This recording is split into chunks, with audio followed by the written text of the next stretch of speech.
Hola amigos y amigas, bienvenidos al canal de Academia Diego, el canal donde siempre intentamos explicar matemáticas de una forma fácil y sencilla. El canal donde tenéis más de 700 tutoriales de matemáticas de todos los niveles, explicados paso a paso, agrupados en más de 70 listas y clasificados de esa forma para que os cueste muy poco. En el tutorial de hoy os traigo en este tutorial un ejercicio correspondiente a la prueba de PAU de la Comunidad Valenciana de junio de 2023 de Matemáticas 2. Se trata del típico ejercicio de funciones en el que hay que averiguar pues el dominio, asíntotas, crecimiento y decrecimiento, máximos y mínimos y un dibujo aproximado de una función en este caso bastante compleja, sinceramente. Y luego por último también nos pide el área comprendida entre dicha función, el eje X y dos rectas verticales, la X igual a 1 y X igual a 2. Está explicado paso a paso, es un problema sinceramente bastante complejo, pero yo os aconsejo que si estáis interesados en aprender de funciones, de derivadas, de aplicación de integrales y sobre todo a la hora de representar una gráfica, este ejercicio es muy completo y os lo recomiendo. Venga, pues no me enrollo más, tras la intro comienzo a explicarlo. Espero que os sea de mucha utilidad.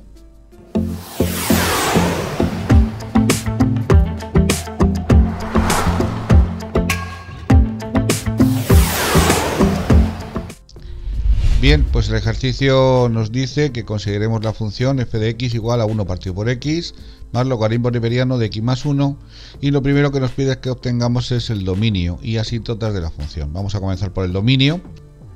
Bueno, respecto al dominio de esta función quiero hacer una pequeña aclaración. Como se trata de una función que consta de dos funciones, de la suma de dos funciones, habría que calcular el dominio por separado de cada una de ellas. Por un lado, del 1 partido por x, que por tratarse de una función racional, su dominio serán todos los reales menos el que haga 0 el denominador, que precisamente es el 0, porque si igualo a 0 el denominador me queda eso, x igual a 0. Entonces le podemos dar cualquier valor real excepto ese valor 0. Entonces el dominio es de esta parte de la función, será reales menos 0. Y en cuanto a la segunda parte, que se trata de una función logarítmica, las funciones logarítmicas tienen dominio cuando la función que conlleve ese logaritmo, en este caso x más 1, tome o adopte valores positivos, mayores que 0. Ni siquiera 0, aquí no admite el 0, solo tiene que ser positivo. Despejando x más 1 mayor que 0, pues nos va a quedar x mayor que menos 1, con lo cual el dominio pues sería, si ponemos la recta real y el menos 1 aquí en abierto, porque no está incluido, su dominio, como digo, sería desde el menos 1 en adelante hasta el más infinito. Y ese es el dominio que ponemos. El dominio de nuestra función, por lo tanto, será el conjunto de las soluciones de una y de otra rama, entonces de una y de otra función.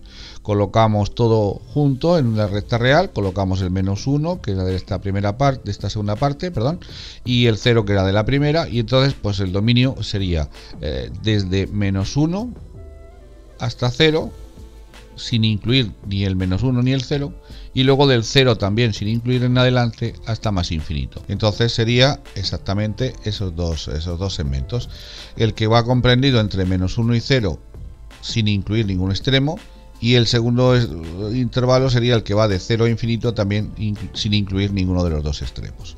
Bien, ya tenemos hecho el dominio, vamos ahora a por las asíntotas. Bien, asíntotas de una función puede haber de tres tipos, verticales, horizontales y oblicuas. Comenzamos con las verticales, y las verticales están íntimamente relacionadas con el dominio de dicha función, que era este, acabamos de calcularlo en la diapositiva anterior.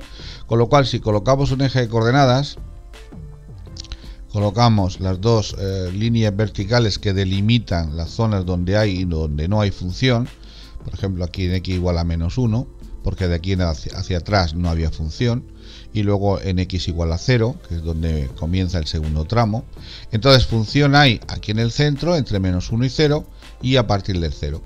Comenzamos por darle un valor, en este caso, por la derecha de menos 1. A la izquierda no es necesario, puesto que su dominio comienza precisamente a la derecha del menos 1.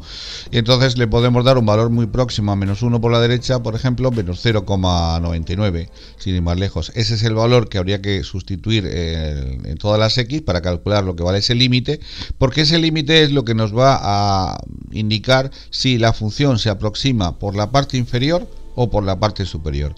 Por eso, como digo, es muy importante realizar estas aproximaciones con el fin de averiguar luego a la hora de dibujarla, pues que nos facilite mucho los cálculos, evidentemente.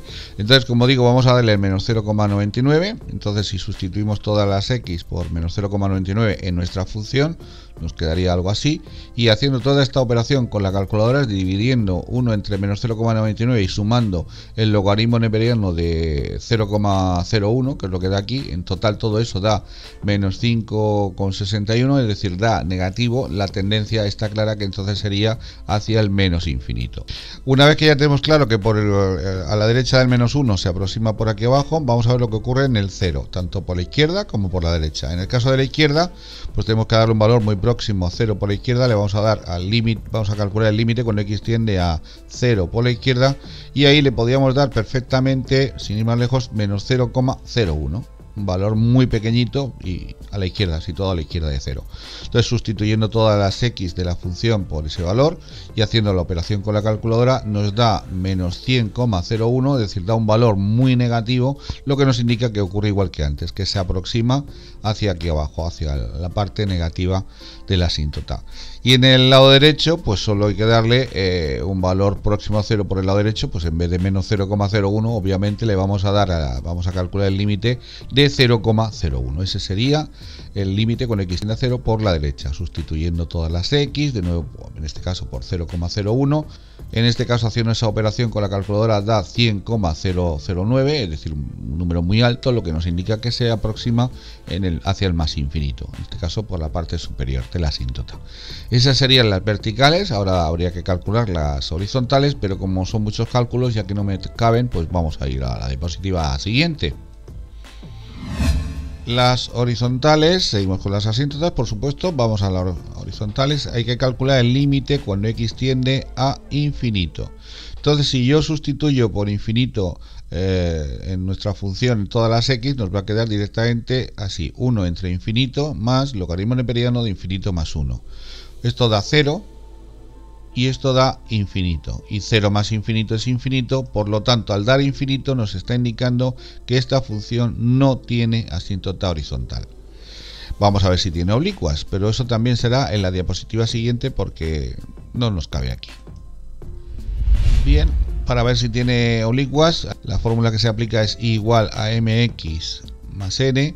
Para hallar m de esta fórmula, acordaos que hay que realizar el límite cuando x tiene infinito de nuestra función entre x.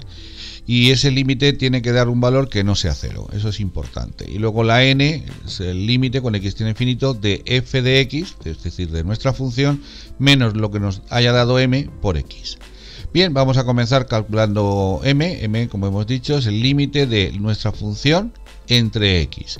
Si hacemos aquí operaciones, esto lo podríamos separar en dos fracciones. Por un lado nos va a quedar el límite de 1 partido por x entre x, que eso da 1 partido por x cuadrado, más logaritmo neperiano de x más 1 también entre x. Este límite, el límite con x tiene infinito de 1 partido por x cuadrado, pensemos que quedaría 1 entre infinito, y 1 entre infinito directamente, acordaros que eso daba 0. Y en cuanto a esta segunda parte, que es un poquito más compleja, la vamos a hacer aquí aparte.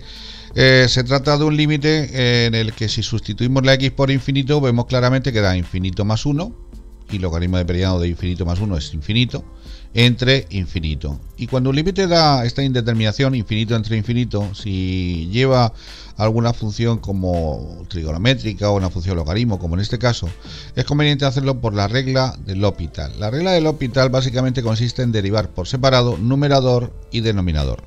Como tenemos que derivar de momento el numerador, el logaritmo neperiano de una función, para el que no lo recuerde, se deriva del siguiente modo. La derivada de un logaritmo, cuando tengo logaritmo neperiano de f de x, es 1 partido por esa función y luego por su derivada.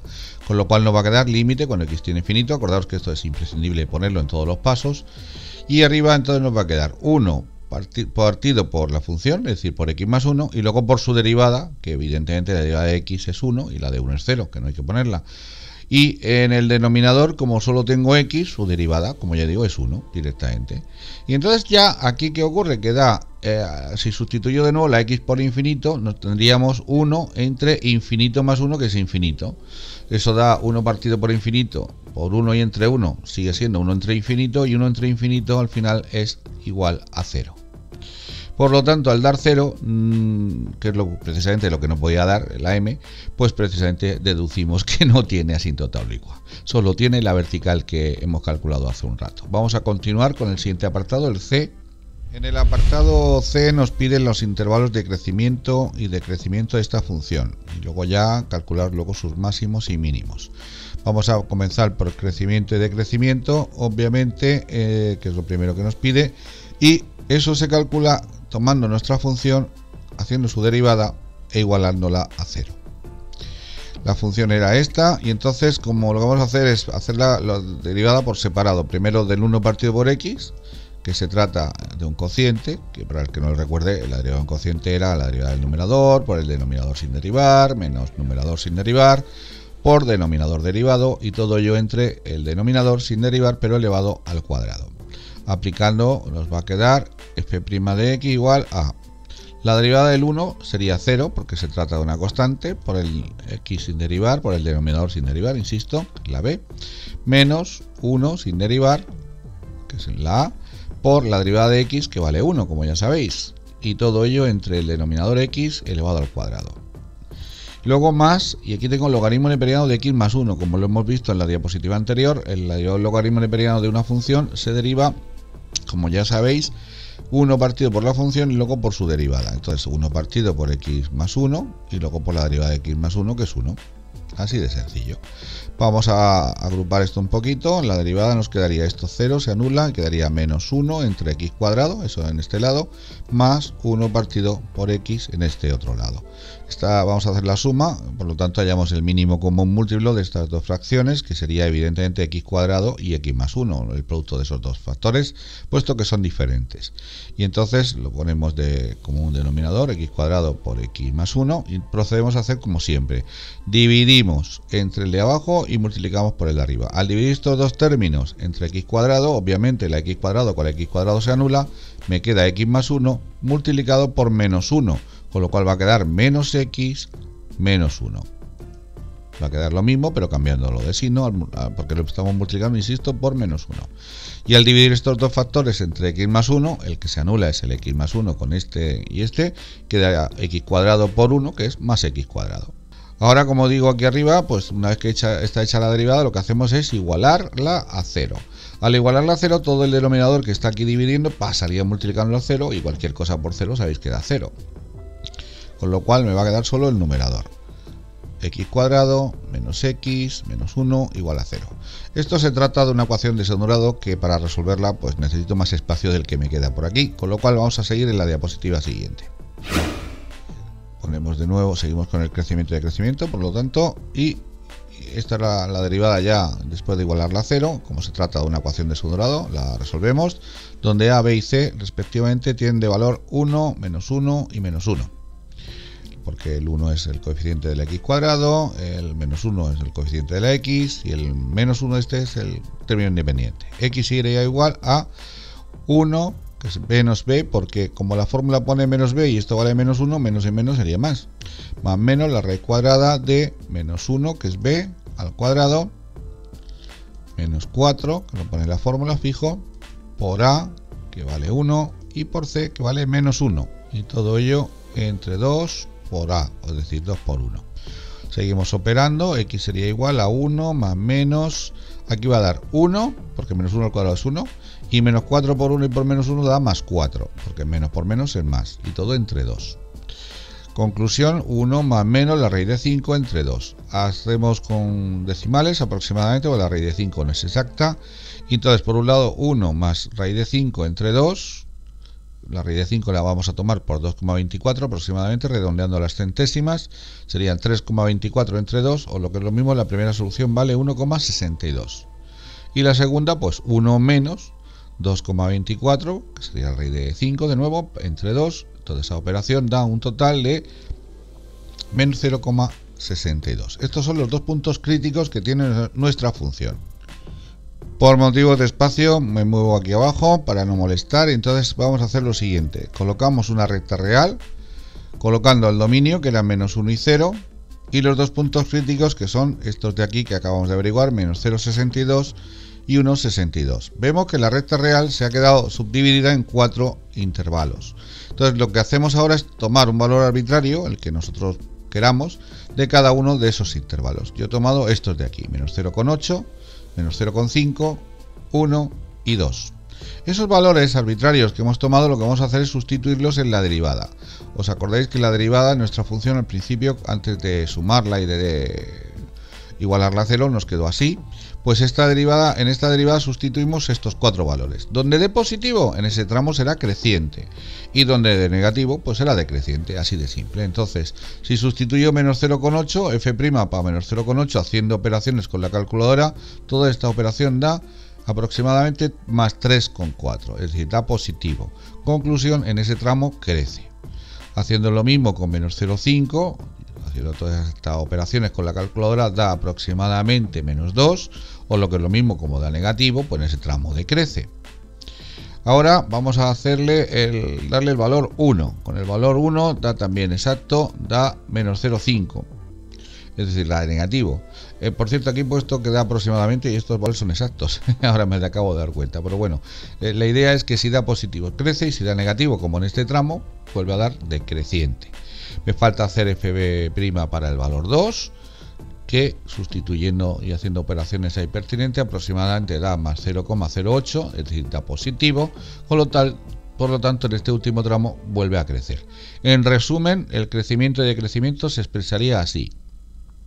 De menos 1 a menos 0,62, que es este primer tramo, unión desde 1,62 hasta más infinito, que es el último, en esos dos tramos la función es creciente. En cambio, desde menos 0,62 a 0, unión desde 0 hasta 1,62, en ese tramo y en esos dos tramos, la función decrece. ¿Ha quedado claro? Pues vamos a continuar ahora con lo que nos pedía, que es... Bien. Entonces ahora nos queda por calcular máximos y mínimos. Colocamos el esquema que nos ha quedado de crecimiento en la diapositiva anterior y nuestra función original. Aquí tenemos los dos puntos críticos. En el primero, en el menos 0,62, vemos que justo antes la función crecía y justo después decrecía. ¿Qué conclusión se llega? Que aquí hay un máximo que se encuentra en menos 0,62 y una segunda componente que ahora después averiguaremos su valor.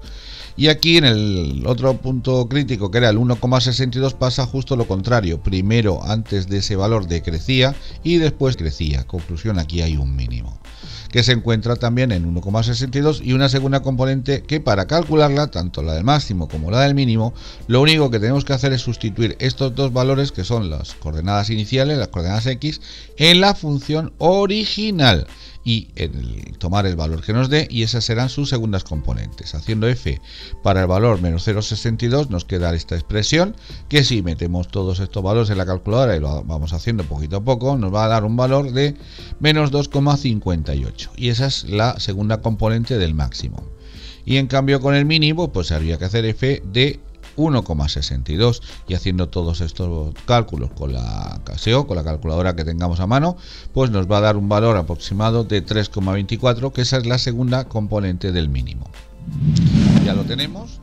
En el cuarto apartado, en el apartado D, nos pide el área comprendida entre la curva igual a f de x y las rectas igual a 0, que es el eje x, y las rectas verticales x igual a 1 y x igual a 2. Pues bien, vamos a comenzar. Entonces lo que hacemos es hacer un dibujo aproximado de nuestra función, que lo necesitamos. Para ello colocamos las asíntotas verticales, que os recuerdo que estaban en menos 1 y en 0, sus aproximaciones, que las calculamos en su momento. Esto es muy importante, por eso os he dicho que cuando la estábamos calculando, que eso a la hora de dibujar una gráfica ayuda muchísimo. Entonces es muy importante que lo tengáis claro. Bien, no tenía ni horizontales ni oblicuas, con lo cual ya podemos colocar máximos y mínimos. Tenía un máximo en ese punto y un mínimo en este otro. O sea, eso lo hemos hecho hace un momentito. Entonces la función, más o menos, su representación gráfica con estas pistas ya las podemos más o menos intuir, que haría algo así como este trayecto por aquí y este otro por aquí. Bien, pues si esta es nuestra gráfica aproximadamente, lo que nos pide el área comprendida entre esta función, el eje x igual a 0, y las rectas verticales x igual a 1 y x igual a 2. Es decir, nos está pidiendo concretamente, si os dais cuenta, esta sección de área. Esta de aquí. Este área, para calcularla, se usa integrales. Aplicando integrales nos va a quedar que este área tendrá un valor de comienza en 1 y termina en 2, de la función que va por encima, que es esta de aquí, que es la función con la que estamos trabajando en este ejercicio, menos la que va por debajo, pero como la que va por debajo es igual a 0, puesto que es el eje X, esa no la hemos puesto, porque para restarle 0, pues no le restamos nada. Bien, pues ya tenemos lo que tenemos que hacer, claro, es esta integral y luego pues hacer esta integral definida entre 1 y 2, que es justo los límites de integración donde empieza y termina nuestro área que nos está pidiendo el problema. Bien, pues vamos a hacer esta integral. Como llevo aquí una suma, se integra por separado, por un lado el 1 partido por x y luego por otro lado el logaritmo neperiano de x más 1. Entonces vamos a comenzar por la primera, pero eso será en la diapositiva siguiente porque aquí esto evidentemente no nos cabe. Vamos a hacer esta integral, la de 1 partido por x. Cuando en una integral tenemos un cociente en el que el numerador tiene la derivada del denominador, es decir, esta expresión f' de x entre f de x, eso directamente da el logaritmo neperiano del denominador. Por lo tanto, 1 partido por x, su integral es directamente el logaritmo neperiano de x. Además, hay una regla muy básica, que tenéis que saber que derivadas e integrales son operaciones opuestas.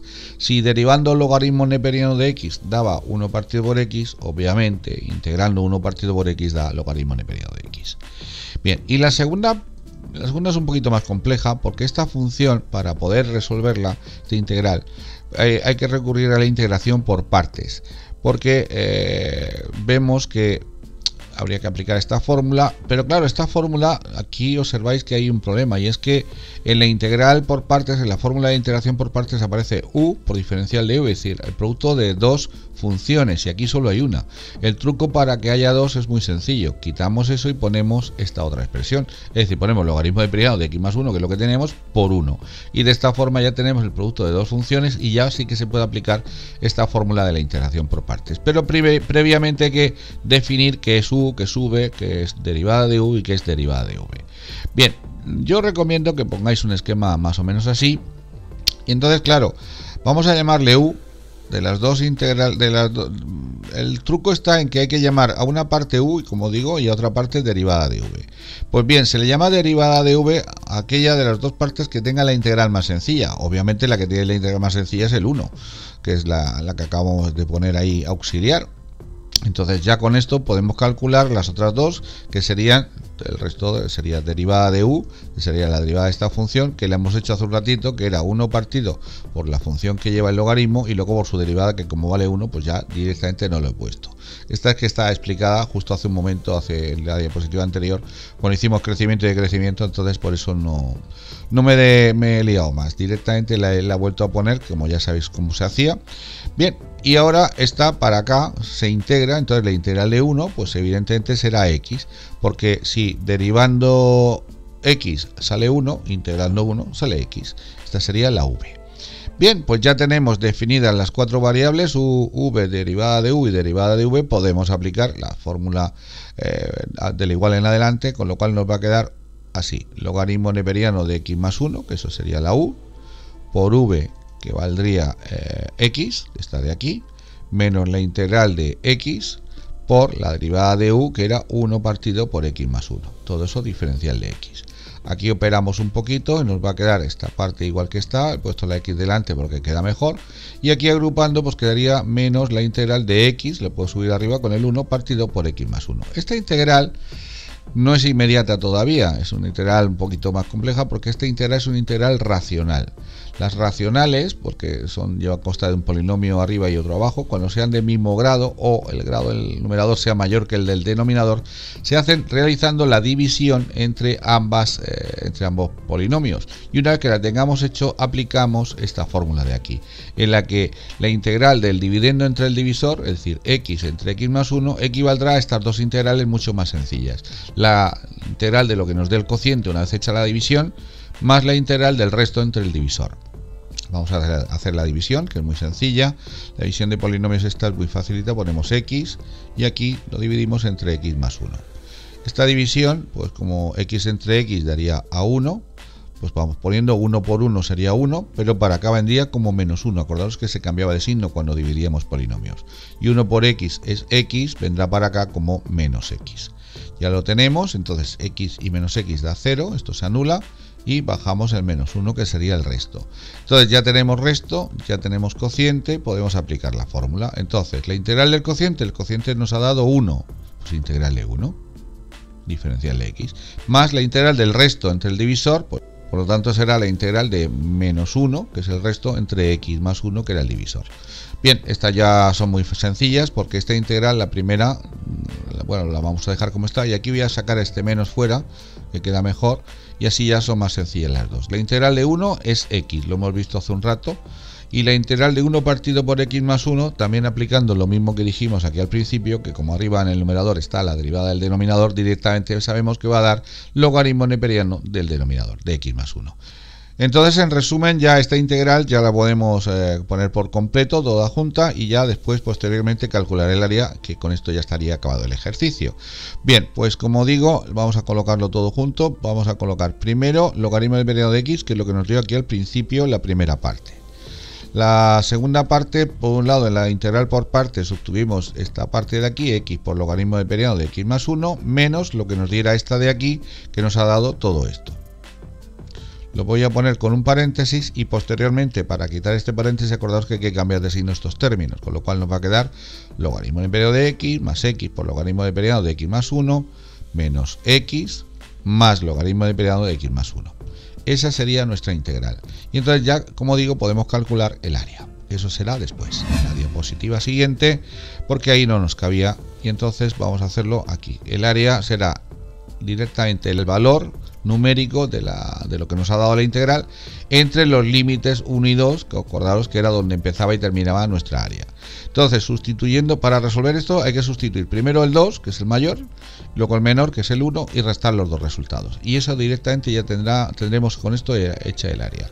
El área sería el valor numérico de esta expresión de lo que nos ha dado la integral para 2, logaritmo del periano de 2, más 2 por el logaritmo del periano de 2 más 1, que es 3, menos 2 y más logaritmo del periano de 2 más 1, que es 3.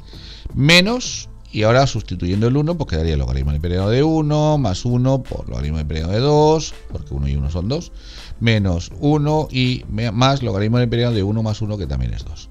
Operamos, vamos a seguir operando. Entonces aquí de momento esto se queda como está.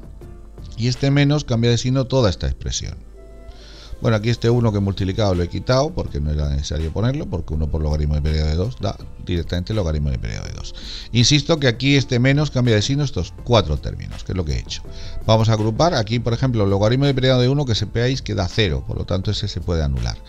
Nos queda, por ejemplo, aquí un logaritmo del periano de 2 positivo y aquí hay 1 negativo, pues no lo podemos suprimir. Y ya agrupando, pues nos va a quedar área igual 2 logaritmos neperianos de 3 más logaritmo neperiano de 3 dan un total de 3 logaritmos neperianos de 3 menos logaritmo neperiano de 2, que es este último de aquí, y ahora menos 2 más 1 pues da menos 1. Y toda esta operación resuelta con la calculadora nos dice que el área aproximadamente redondeada a las décimas es de 1,6 unidades cuadradas. Eso es lo que medía este área de aquí.